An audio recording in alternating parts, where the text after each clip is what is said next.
Hi, welcome to another edition of This Issue. My guest this time is Ed Friedman, who's the chairman of Friends of Merrymeeting Bay. Ed, welcome to the show. Thank you, Bruce. Glad to have you here today. Good to be here. This show we're going to talk about safe passage for American eels, shad, herring, alewife, and salmon through the dams along the Kennebec and Androscoggin Rivers. So Ed, tell us about this problem. What is going on in Maine? First of all, the fish that Bruce mentioned and others, excuse me, are all migratory fish. That is to say, they spend some of their life in saltwater, some of their life in freshwater, and they need to spend parts in both. Most of the fish that people think of as migratory fish here are the salmon, the shad, the striped bass, sturgeon. Those are all anadromous fish. They spend most of their life in saltwater. They come to freshwater to spawn, and they use the freshwater and the vegetation in the freshwater in places like Merrymeeting Bay to use as nursery habitat. Little fish, they've got lots of protective cover from their predators, nice warm water, a nice place to grow up. The opposite of anadromous is catadromous, and that's the American eel, our friend right here. The American eel spends most of their life in freshwater, goes to salt water to spawn, and spawns only once in their life. American eel spawns in a section of the Atlantic Ocean east of Bermuda called the Sargasso Sea. And we know very little about that, except that's approximately where we think they spawn, because no spawning eels have ever been caught or observed. And I'll accent the difference. One time spawning for the eel, most of the anadromous fish are multiple spawners, so they may get several bites at the apple as opposed to the eel. And what happens is when all of these fish, and anadromous, again, saltwater to freshwater to spawn, catadromous, freshwater to saltwater to spawn, collectively they're called diadromous. And we work with kids a lot, and the students are learning these words and bringing them home, and their parents are probably saying, what? Collectively they need to get up here into the freshwater areas to pass, to spawn. And dams typically block them, and they have for many years in different ways, but the problem has gotten worse over the years as what used to be often stone and timber cribwork dams have been tightened up with concrete. It used to be that fish could actually get through a dam, or often towns were more conscientious about opening a pass up when, say, the alewives wanted to get upstream. Eels are a little bit different story. But anyway, now the dams are tightened up, so for anadromous fish to get around the dam, they have to get trapped and trucked by Department of Marine Resources. They gather at the dam and they put a big pump in and they suck the fish up into a tanker truck, and then they haul the fish somewhere upstream to what is maybe its better spawning habitat. There are a few fish ladders around, but they don't work for all species. What's a fish ladder? Fish ladder is a series of pools like the Brunswick Dam. A lot of people have seen that. Pools that might go up in steps in some fashion. And if you can draw a fish into that dam, it may follow the flow that's working its way down and get up and over the dam. Damariscotta Mills is a good example of an old fish ladder. A lot of people have seen the alewife run going up to Damariscotta Lake. In the case of the eels, so anadromous fish are coming in as adults. They're pretty decent sized fish. They're for whatever species they are. What happens with eels is, and I'll talk a lot about the eel and mostly about the eel because it's things pretty much hold true for the other fish, and the eel is kind of a metaphor for a lot of what we run into in society. But the eel hatches out in the Sargasso Sea, spends about a year drifting north on the currents, looks kind of like a willow leaf, about 6 inches long and flat, little eyeball in there. That's the larval stage.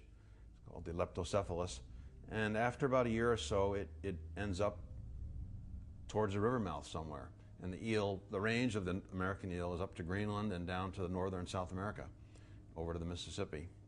So they spread out quite a bit. And as they contact the fresh water, they tend to metamorphose into what we think of as an eel shape. But they're clear and they're glass. They look like glass, and they're called glass eels. As they get up into the river, they pigment up. We call them elvers. As you know, there's an active elver fishery, and they spend a few years getting up the river, and they live there for 15 to 50 years before they get the urge to spawn and try and get out. So if they can get around the dam when they're little, which they sometimes can because they can get out of the water for a short time, they get around the dam on their own versus the fish that need to get trucked around.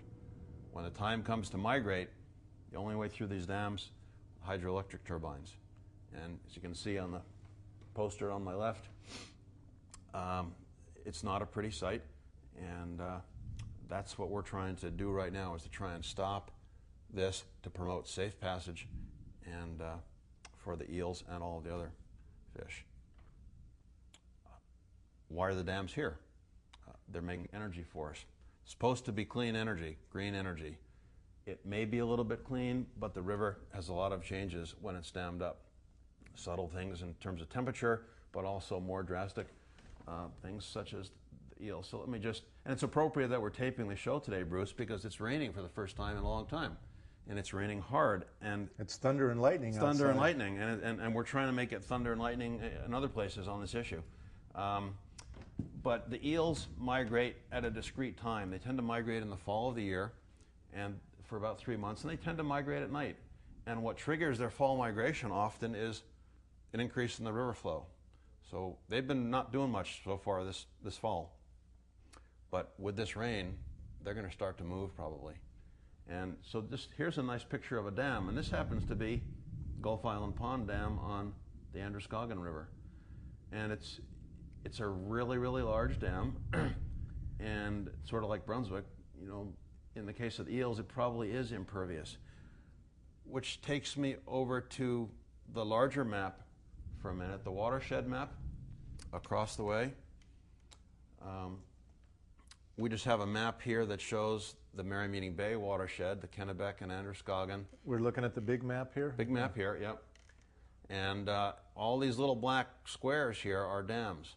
And as you can see down in the lower left, this watershed makes up almost 40% of Maine. How many dams are there in Maine? There are over 800 dams in Maine, and there's a sizable percentage are hydroelectric dams. There are quite a few dams that just are there to create impoundments and not making electricity. So the eels, if they get past those dams, wouldn't be getting chopped up, but those dams still provide a barrier to migration. So it's a very treacherous route for them. It's a treacherous course.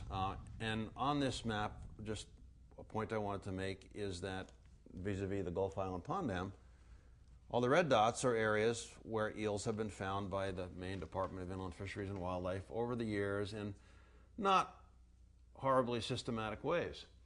And these data are fairly old. What we found in the case of the Androscoggin is there was actually a very systematic survey done just a few years ago. Gentleman Chris Yoder electrofishing up the river, and very systematic. And whereas the American eel used to be found on the Androscoggin up as far as the Rangeley Lake area, he found no American eels above Gulf Island Pond Dam, which is in the Lewiston area. So I think we're seeing the depletion of the historical stock, and the current populations can't make it up the river. So what is your solution then? Are you just saying close down all the dams? What is Friends of Merrymeeting Bay asking to be done in order to save these fish? We're asking the Board of Environmental Protection to modify water quality certificates, and I'll explain what those are, to specifically require safe, immediate, and effective passage for migratory fish, or diadromous fish. And hydroelectric dams are regulated at the federal level by the Federal Energy Regulatory Commission, or FERC. They issue a hydropower license. Part of that is that the states have to issue water quality certificates saying that the dam is in compliance with state law regarding the environment. FERC then folds that water quality cert into their license. Problem in Maine is that while our water quality certifications say the dams are okay, they don't say safe, immediate, and effective passage. And our statutes, while they say that suitable habitat must be maintained for species, that the integrity of the biological system must be maintained, that the waters can't be degraded from current uses, which means fish can move back and forth. Those things are in the statute. Those are not being interpreted as you can't kill fish and you can't kill eels. So we're not saying take the dam down. We're saying modify the water quality cert and then incorporate that into the federal license. And if you're going to have a dam... I don't understand what that means. Okay. Speak to me in practical terms. What are you asking them to do? We need the state to change the language to specifically prohibit the killing of migratory fish. And what would a dam, who owns the dams, first of all? The dams are generally owned by corporations, small and large. Probably the largest is Florida Power and Light. And then there's some other multi-billion-dollar corporations. Brascan is another one. And so what are you asking the dam owners to actually physically do? You're asking them to change the way they run the dam? We're asking them to change the way they run the dam. By doing what? Well, we're asking them to do it. We'll get to solutions later, but a simple solution is to screen the turbine and provide a bypass for the fish or eel to get through on the way downstream. On the way upstream, it's to have a an effective ladder or a lift for the fish, or an eel ramp for the eels. And so the dam owners probably, I would imagine, say, well, that costs too much money. Of course they'd say that. They've even said that there's not a problem in spite of the sort of pictures I have here. And this is a nice picture of a turbine, so your viewers get an indication of what these fish and eels need to navigate through. You mean they have to go through that turbine? They have to go through, well, it's spinning also. It's spinning. Yeah, so imagine putting your arm through a fan, or some of these eels get to be 5 feet long, putting your child through a turbine. This eel here happens to be about 3 feet. It's maybe the size of my forearm. They could get quite a bit bigger. This is a female based on some of the other ones that we picked up where she was killed. She's probably about 23 years old. So what happens to them when they go through that turbine then? Well, let's see what the next one looks like. This is one thing that happens if they don't even go all the way through, is they can actually jam up and get jam up the turbine and be killed that way. Does it stop the turbine? It actually, well, this is interesting that you asked that. Co-sponsor of one of the pieces of legislation we've tried to introduce, Dennis Damon, the Marine Resources Committee. Here's an eel that was. Hold it up. Hold it up. Beautiful. That's a real live That's eel. a real. This is the real eel deal, and it's illegal. What they're doing is what we think. So, yeah, Dennis is from the Mount Desert area, Trenton, and he actually had a constituent who worked at a dam up there, and that gentleman told Senator Damon that every fall they'd actually start to get some dimming or brownout kinds of activities, and when that happened, they knew that the turbines were getting clogged with eels. So it might be in the interest of the dam owners to help with a solution, because the clogging interrupts at some level their operation. It also, the turbines are spinning pretty quickly and the water's moving through quickly, and actually having something like an eel come through can really throw off the balance of that spinning wheel. Now, I don't... But so far the dam owners are saying they're not interested, or have they been cooperative in any way? There's been several very cooperative dam managers, and I'd point to the dam at Cobbossee County and the dam at Damariscotta Lake, and they have dealt with the issue in different ways. The gentleman Chuck Loon at Cobbossee County, Cobbossee Stream, in the face of a lot of public pressure and a lot of eel kills, and we tend to see these, to back up for a second, we tend to see the eel kills where there's very little water below the dam. Eels, when they're cut up, will sink. So the Board of Environmental Protection will say, bring me an eel from the Androscoggin. Well, you go to Brunswick and look below that dam or any of those dams and it's deep water and you don't want to go in there and it's not safe, eels are getting caught in there.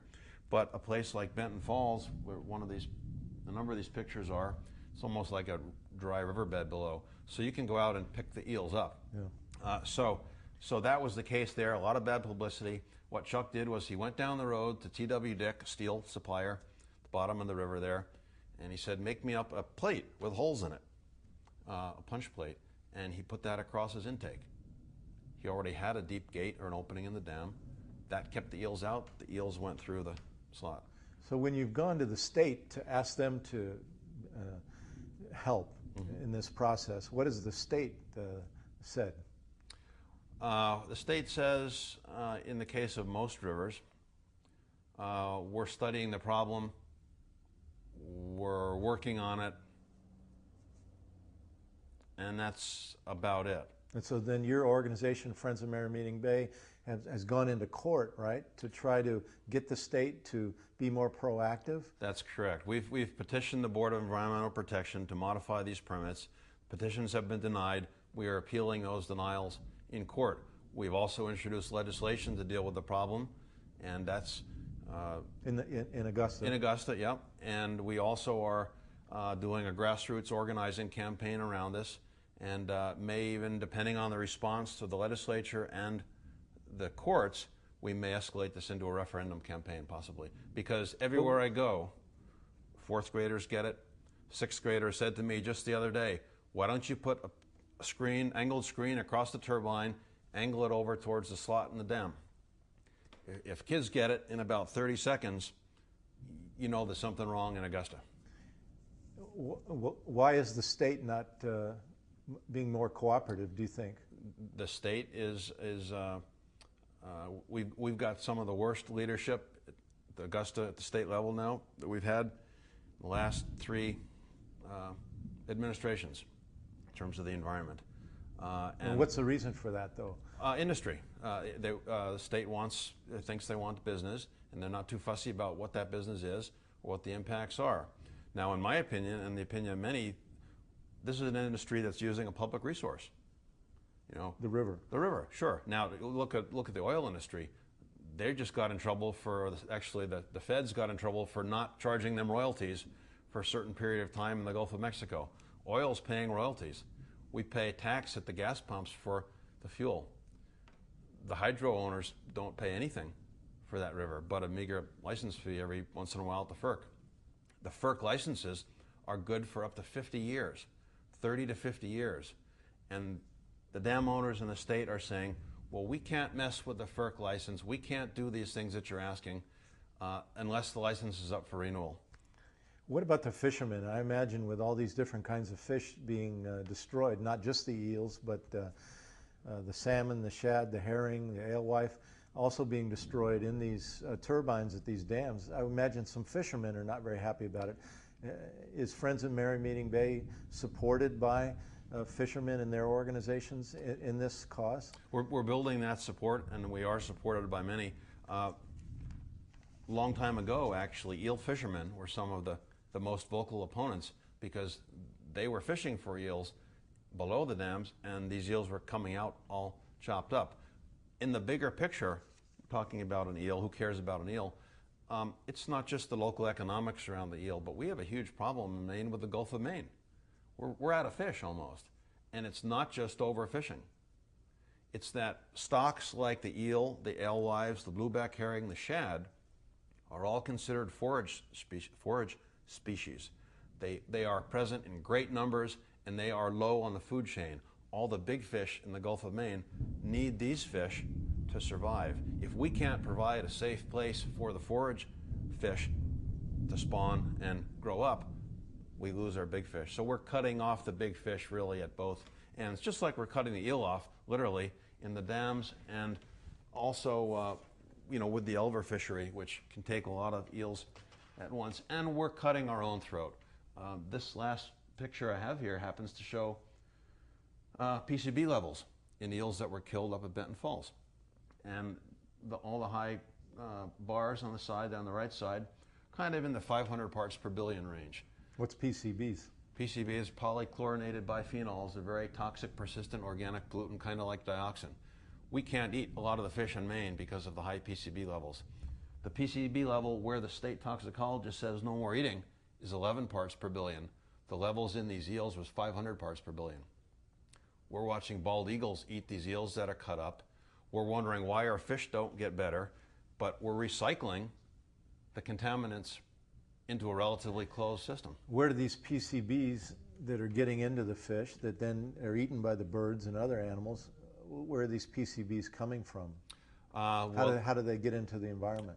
I don't know in this specific case, but typically they can be airborne from emissions, and the largest source of, or the largest use of PCBs, which are not made anymore,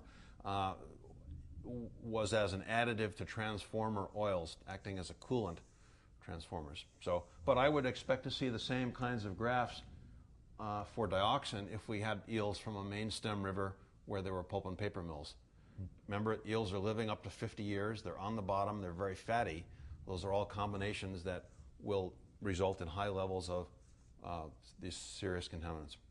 So with all this said then, what is the next step for Friends of Merrymeeting Bay? You've not getting cooperation from the dam owners in a significant way, not getting cooperation from the state because increasingly the politicians in this state are under the sway, under the control at some level by the big money, by the big corporations that control the dams. Yep.